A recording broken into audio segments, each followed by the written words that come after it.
Anna works from home. She has a dog. Her dog's called Sweet Pumpkin. So today we're going to delve into the simple present tense. And what exactly are we going to cover in this class today? The use of the simple present tense. Why is it important and how can we apply it to our daily lives? Form and rules, a bit of grammar of course, so you can recognize it and use it correctly, and some exercises. We are going to practice together with questions and answers. So starting with use. In which situations do we use the simple present tense? In general, it expresses events or situations that exist always, usually, and habitually. They exist now, have existed in the past, and probably will exist in the future. So, to give you a few examples, we can say that we use the simple present tense to describe habitual actions or routines, to state general truths or facts, to give instructions or directions, to talk about the scheduled events in the near future, and to describe emotional states, physical and personal characteristics. So here we have a timeline of this tense.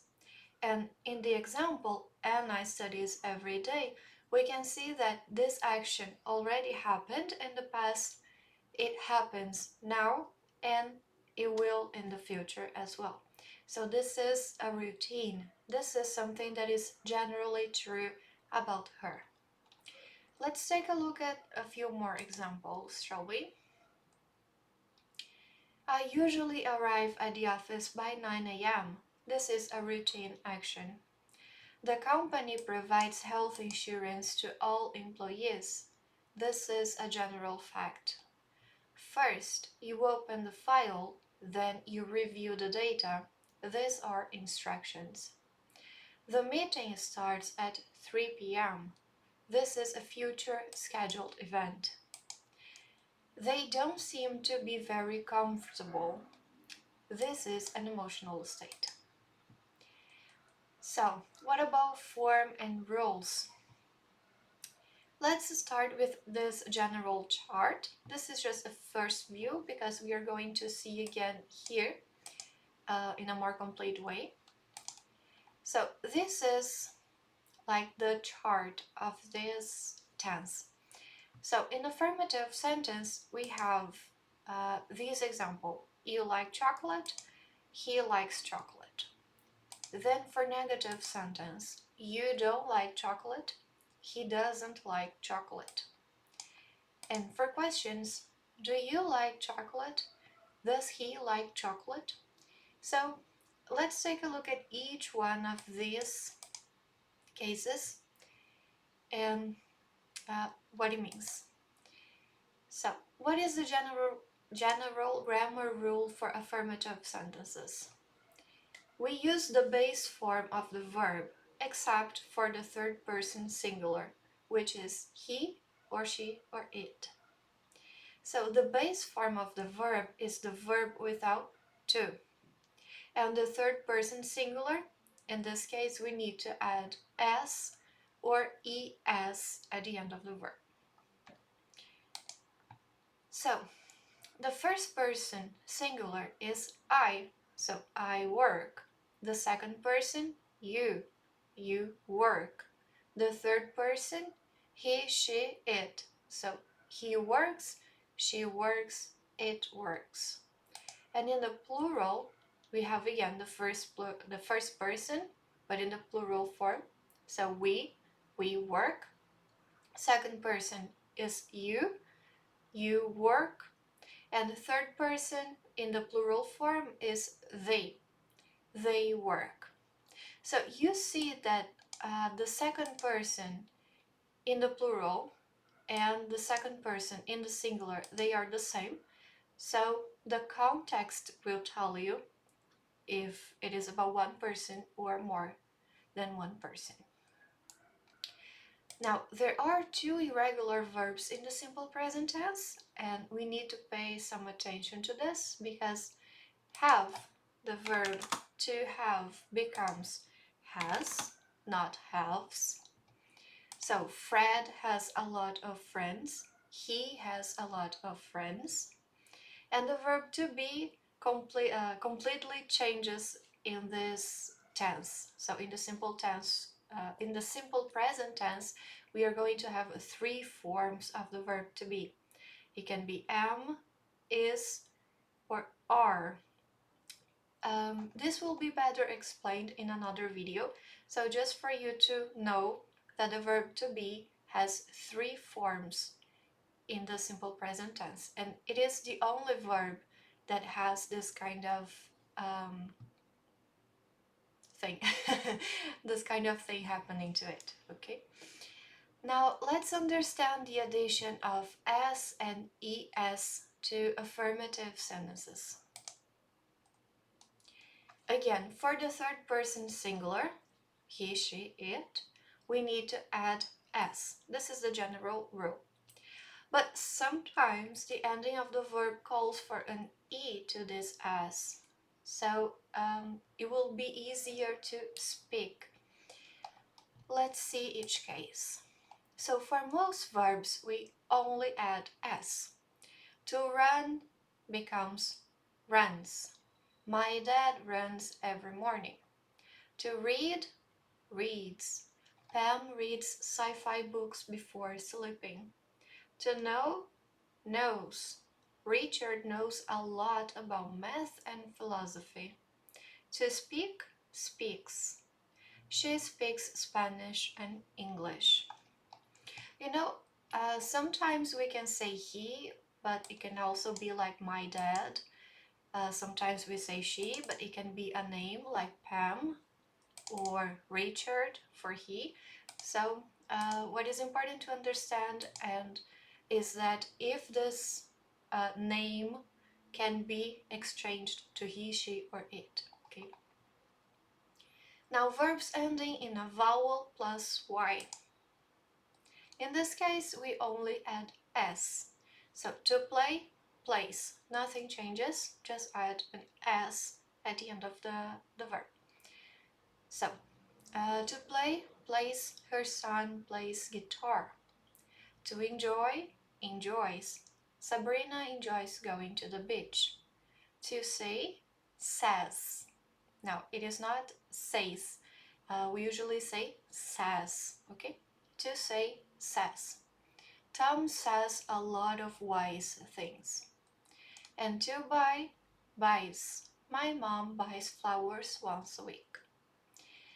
Now, if the verb ends in consonant plus y, now we have to pay some attention because there are some changes. Firstly, we need to change the y to I and then add es. So to try, tries. He tries new things every time he travels. To cry, cries. The baby cries when feeling alone. To carry, carries. She carries her phone in the purse. Now for verbs ending in ss, sh, ch, x, or z, all of these endings, they are already like this sibilant sound, or like s, sh, ch, z, z. So it is really difficult to just add an s right after it. So that is why we need to add es. So to kiss, kisses. The mother kisses her child affectionately. To wash, washes. John washes his car on the weekends. To watch, watches. Dan watches TV series after school. To mix, mixes. This new appliance mixes the food well. To buzz, buzzes. The phone buzzes with new messages. And finally, verbs ending in o. We also need to add es. So to go, goes. He goes to the gym early in the morning. To echo, to echo, echoes. The music echoes in this place. To do, does. She does all the planning for our events. Now, this takes us to the next thing, which is auxiliary verb. The auxiliary verb in the simple present tense is do or does, depending on the person. But do is also, it can be also a main verb. Okay, so pay attention to this. The auxiliary verb indicates the tense and the person. So for each tense, we have a different auxiliary verb. And in this case, depending on the person, it will change a little bit. So for the third person singular, he, she, it, we have does. For the other people, we have do. I do for I, you, we, you, they. So let's go back to this previous example here and see that does here is the main verb. So what happens is that she doesn't do in the negative. So we have like this kind of repetition, but it is not exactly repetition because one is the auxiliary verb, another one is the main verb. So she doesn't do all the planning. She doesn't do all the planning for our events. And the question, does she do all the planning for our events? Now, it is not common to be used with affirmative sentences. Like the auxiliary verb usually doesn't appear in affirmative sentences, but eventually, when it appears, it serves two purposes. So one is for emphasis. So we are emphasizing this thing that is happening, and we can say like, we do exercise every day. She does study in the morning. And the other use is to avoid repetition. So, example, I love reading books and my sister does it too. What it means is that I love reading books and my sister loves reading books too. So we don't need to repeat the same verb right in the same sentence, so we can change it and use the auxiliary verb instead. Now, we talked a little bit about the negative sentences and the questions, but let's take a look at each one. Just to make sure. Now, we use the auxiliary verb do and does plus not in between the subject and the main verb. So, I don't work, you don't work, he doesn't work, she doesn't work, it doesn't work, we don't work, you don't work, they don't work. This is the main rule. This is the general position. But we have a note. The contraction don't or doesn't makes it more informal and is really common in the speaking. So usually we say when we are talking to each other, we say, "No, I don't go to the gym." It is much more common than "I do not go to the gym." It sounds a little strange, you know, if you say "I do not go to the gym." It's better to say "I don't." But if you are looking for more formality, you can avoid the contraction and use do not and does not. That is much more common in writing, especially when you have to be formal, for example, at work or something like that. Please avoid contractions, okay? Especially when writing. Now, what is the general grammar rule for questions? We use the auxiliary verb do or does before the subject. So we just change the position. Do I work? Do you work? Does he work? Does she work? Does it work? Do we work? Do you work? Do they work? But we have some notes. Now, changing this position doesn't mean that it will be in the beginning of the sentence each time, because we can have words like what, when, where, how often. So it means just that it will come before the subject, okay? Examples. When do you study? Where does Peter work? How often do your parents go to the gym? Now, the second note. We can give short and polite answers using the auxiliary verb. Example, do you work from home? Yes, I do. Or, no, I don't. Does he work from home? Yes, he does. No, he doesn't. We usually don't say, like, do you work from home? Yes, I work.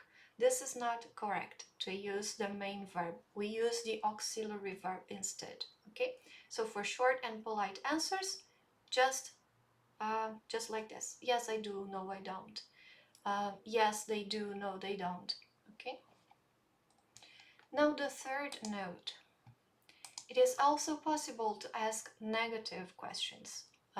Don't you drive? Doesn't she work from home? We will have another video to talk only about negative questions, okay? But it's just for you to know that it is possible, and sometimes you're going to hear some questions, so they also happen, okay? Now let's take a look at the chart again.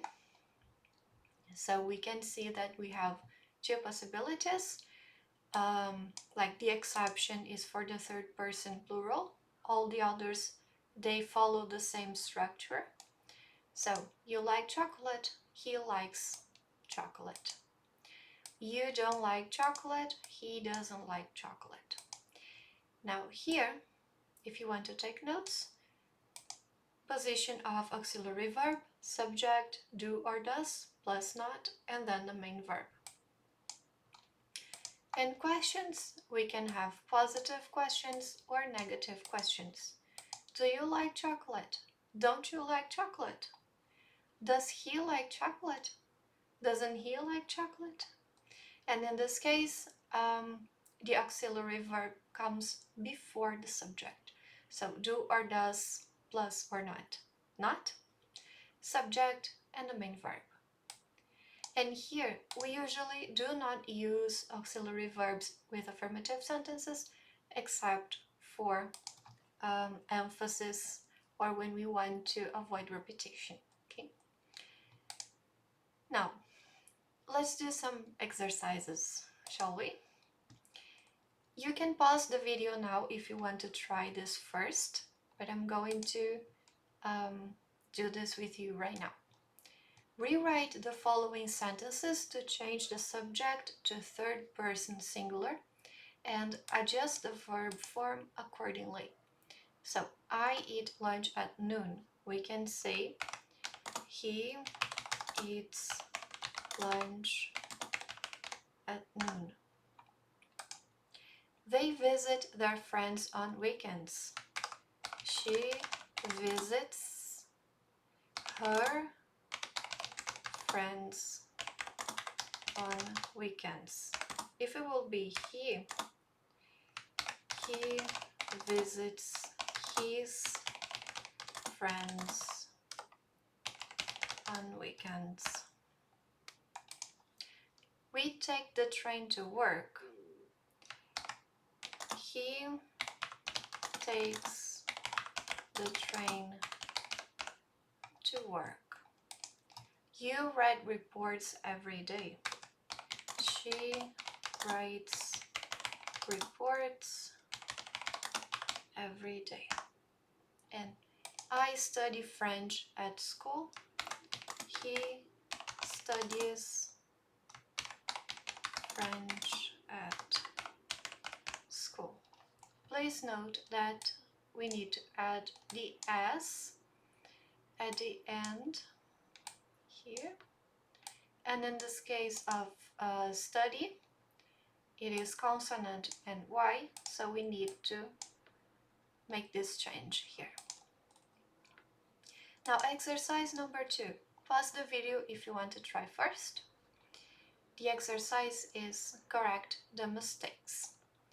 She sang beautifully at the concert. So instead, we should say she sings beautifully at a concert. They don't play soccer on Sunday. They don't play soccer on Sundays. He usually goes to work on foot. Now, go is a verb ending in O, so we need to add ES, not only S. So the correct form is goes. The dog barks at strangers. The dog barks at strangers. We could say that the dog is it because it is used for animal, plant, event, a thing, an object, this kind of things. Things that are not people. So it is the third person singular. It barks. I drink coffee every morning. I drink coffee every morning. Again, pause the video now if you want to try first. Select the correct form of the verb, simple present, to complete each sentence. Now, he, third person, he goes to work by car. The children is more than one child, so it is they. They play in the park after school. She doesn't eat meat. I work from home on Fridays. They enjoy going to the beach. The teacher teaches math and science. The teacher is he or she, so again, third person singular. We visit our grandparents every summer. He finishes his homework before dinner. She drives to the office every day. The train arrives at 5 p.m. The train is it. Okay. Again, please pause the video now if you want to try first. Now we have to form questions in the simple present tense based on the prompts that we have here. So for you, we need to use do. Do you like coffee? With he, we use does. Does he work on weekends? Do they go to the gym? Does she eat breakfast? The company is it, so does. Does the company have an office in New York?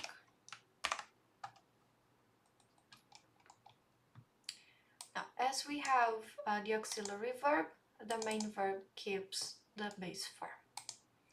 Now, last exercise. Again, please pause the video now if you want to try it first. Now, the exercise is fill in the blanks with the correct form of the verb in parentheses in the simple present tense. So, we have she, and the verb is go. She goes to the gym every morning. They not like.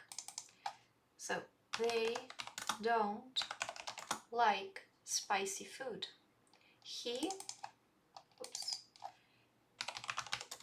reads a book before bed. My cat is it, so my cat sleeps on the sofa during the day. Now, usually when we are talking about an animal, we can say that it is it. But my cat is my pet, and I love my pet. I love my cat. So in this situation, because it is my pet and I like it, I can use he or she instead of it. So my cat sleeps on the sofa during the day. She sleeps on the sofa during the day. The same goes for my dog, my turtle, my bird, whatever pet that I have, okay? Because I like this animal, I can say he or she and not it. Okay, Tom is he. Tom has a meeting every Monday. The store is it also. The store closes at 8 p.m. I study English every day. You don't need to bring anything to the party. The chef is again he or she. The chef prepares dinner for the guests. The sun is also it, so the sun rises in the east. So thank you very much for watching this video. I hope you liked it. Remember to subscribe to the channel and like this video, and see you again in the next one. Bye bye!